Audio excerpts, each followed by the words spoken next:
Muchos se han cuestionado los resultados financieros que Petróleos Mexicanos ha venido arrojando en los últimos años, particularmente en refinación, donde las pérdidas han sido multimillonarias, pero más altos son los costos a la salud de quienes viven cercanamente a ellas, a estas refinerías, y ya ni se diga de los resultados en su reconversión, que ha sido por demás improductiva. Pero ¿aún son rescatables? Un experto que usted ya conoce y que ha venido documentando evidencias sobre este desastre es el doctor Víctor Ramírez, a quien le agradezco conversar con nosotros esta noche. Buenas noches, Víctor. Hola, muy buenas noches, Raimundo. Mucho saludarte.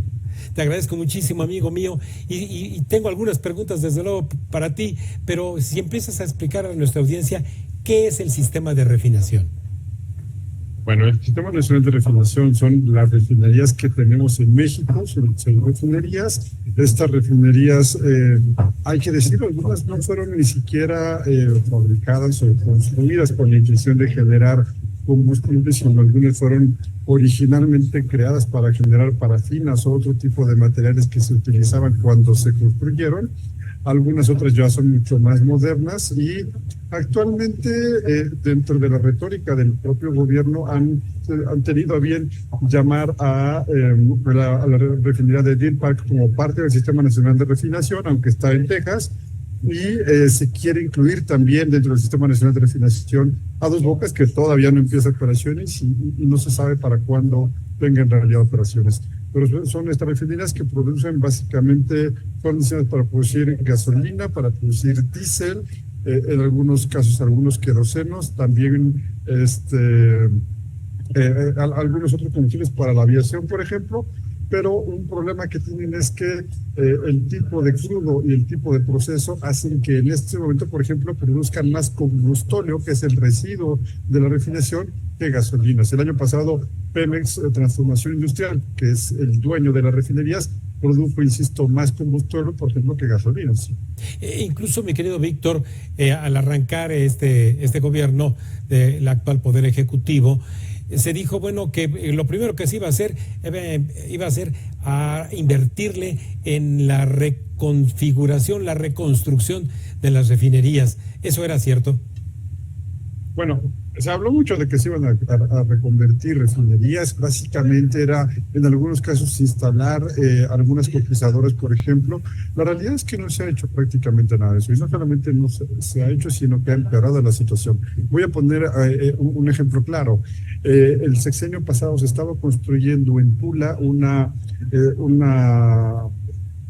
parte, digamos que un complemento de la refinería de Tula, que es una coquizadora, que es una planta que le toma el combustóleo, le saca todo lo que le pueda sacar todavía gasolina y genera coque de petróleo, que después tiene otro tipo de usos industriales. Se inició el sexenio pasado, llevaban alrededor de $2,000 millones de inversión y se suspendió una vez entrando este gobierno.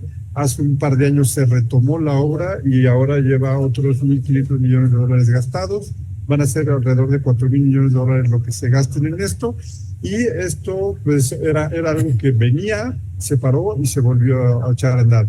La realidad es que este gobierno, en lugar de meterle dinero a las refinerías que ya están para intentar tenerlas a punto, lo que han hecho es utilizar ese dinero para invertirlo en Dos Bocas, que quién sabe cuándo opere. Pero hay un problema todavía un poquito más delicado cuando hablamos de lo que está sucediendo, y es que todavía en el gobierno pasado se estaba importando un crudo muy ligero que se mezclaba con el crudo mexicano para hacer que las refinerías tuvieran un mejor desempeño y sacaran menos combustóleo. Este gobierno decidió dejar de importar el crudo porque le parecía absurdo, meterle el crudo mexicano como venía, y eso, pues, digámoslo así, en términos muy coloquiales, se empachó a las refinerías y generó un problema como fue el desabasto que se tuvo en enero de 2019, ¿no? Víctor, pero entonces este empache que tuvieron como si fuera una enfermedad las refinerías ha provocado severos costos medioambientales.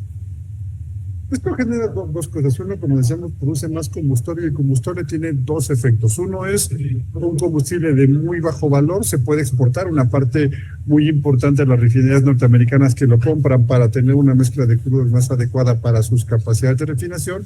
Sus refinerías son diferentes a las mexicanas. Y otro efecto es que, por ejemplo, En algún momento decidieron que CFE lo metiera a sus centrales termoeléctricas y lo quemara para generar energía eléctrica. Esto, como bien lo decías, genera daños a la salud porque el crudo mexicano y por lo tanto el combustible mexicano tiene un alto contenido de azufre. Al quemar el azufre se generan óxidos de azufre que pueden generar incluso ácido al contacto con el agua y pues generan todo ese tipo de daños a la salud, además de partículas desprendidas que, insisto, generan daños a la salud, además de que le pegan a las finanzas de Pemex porque es un combustible con un valor mucho más bajo que la gasolina, por ejemplo, o el diésel. Víctor, con lo viejo que está este sistema de refinación, a excepción evidentemente de la inversión que se hizo en Texas, y los altos costos que ha implicado invertirle en estos intentos de reconversión, ¿hay chance todavía de hacer algo por este enfermo? Aquí es una de las mejores preguntas que se ha hecho, o más bien uno de los mayores. Sí, es una pregunta, pero más bien es un cuestionamiento de fondo, no es de forma.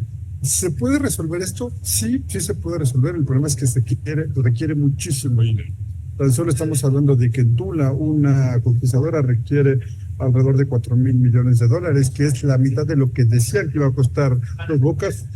Termina costando mucho más, pero para que tengamos una idea del tamaño del reto que significa esto. Y la gran pregunta es, si no sabemos si a más de 30 años vamos a tener actividad, ¿vale la pena seguir invirtiendo? O a lo mejor valga la pena cuestionarse si no sería mejor que un privado fuera el que hiciera esa inversión para ver si es rentable o que arriesgue su dinero y no estar nosotros metiéndole dinero bueno al malo para intentar reparar una refinería que la reparación va a ser un incremento en el costo para recuperar la emisión vamos a tener que tener un incremento en el costo de la refinación, lo que significa un incremento en el costo de los petrolíferos que salgan de ahí, y pues si no es competitivo eso va a generarle pérdidas a petróleos mexicanos. Creo que es momento de replantear si de verdad vale la pena y a cuáles vale la pena invertirle para reconfigurarles y a cuáles de plano ver si un privado lo intenta y si no lo intenta cambiar el modelo de negocios porque no nos sirve, ¿no? Sí, en esas que de plano valdría o no la pena hacer algo por ellas, yo estuve una semana después de aquellas protestas o de incluso de aquella promesa que hizo el propio gobernador del estado de Nuevo León de cerrar y que incluso lo hicieron simbólicamente con la planta de Cadereyta. La planta de Cadereyta es algo curioso, tal vez no sea de las que peor desempeño tenga, al contrario, probablemente es de las que mejor desempeño tengan. Sin embargo, tiene un problema y es que las corrientes de aire que vienen, la orientación que tienen hace que la pluma de contaminantes de Cadereyta vaya a dar a la zona de la zona metropolitana de Monterrey, en especial a la zona de San Pedro Garza García, y eso pues termina afectando la calidad de vida de la gente que vive en estas zonas. Ahora, hay un par de refinerías que son las más viejas que tal vez valdría la pena ver si ya cierran. Yo creo que Madero sería una de las primeras que cerraría si yo tuviera la oportunidad de decidir cuáles cierran. Madero es la segunda más vieja, y bueno, Cadereyta tendría que cerrar muy probablemente por razones ambientales. Ojo, cerrar no es necesariamente que deje de haber trabajo ahí, sino es cambiar la actividad productiva a la que se dedica, probablemente para generar algunos combustibles limpios como el hidrógeno, probablemente para hacer petroquímica, que es el futuro del sector petrolero que no se muere con la transición energética. Habrá que revisar, pero definitivamente tendrá que tener un cambio en la actividad en la que hace para disminuir las emisiones y disminuir, las pérdidas que tiene CFE y por el otro también disminuir los daños a la salud que generan, ¿no? Sí, y justo sobre eso finalmente te quería yo todavía hacer una pregunta adicional. Ya no el advenimiento, sino ya la presencia de las opciones de energías o fuentes de energía alternativas, el futuro que le ves tú a este sistema es para ya no invertirle más. Yo honestamente creo que no tendríamos que, si tal vez fueran rescatables, no tendríamos por qué estar usando el dinero del Estado para intentar rescatarlas. Hace un rato dije CFE, es en realidad Pemex, sí, aunque también ha pegado todas las finanzas del CFE, pero creo que vale la pena en este momento decidir para qué queremos usar el dinero de nuestros impuestos, si lo queremos usar para salud, educación, seguridad, desarrollo social o para mantener viva una industria o una central industrial que está generando, por un lado, pérdidas económicas, pero por otro lado también daños a la salud. Creo que vale la pena replantear eso y la realidad es que Pemex ya no es la gallina de los huevos de oro, ahorita está generando ganancias porque se le dejaron de cobrar impuestos. Hay que replantear, insisto, el modelo de negocio de Pemex, ¿no?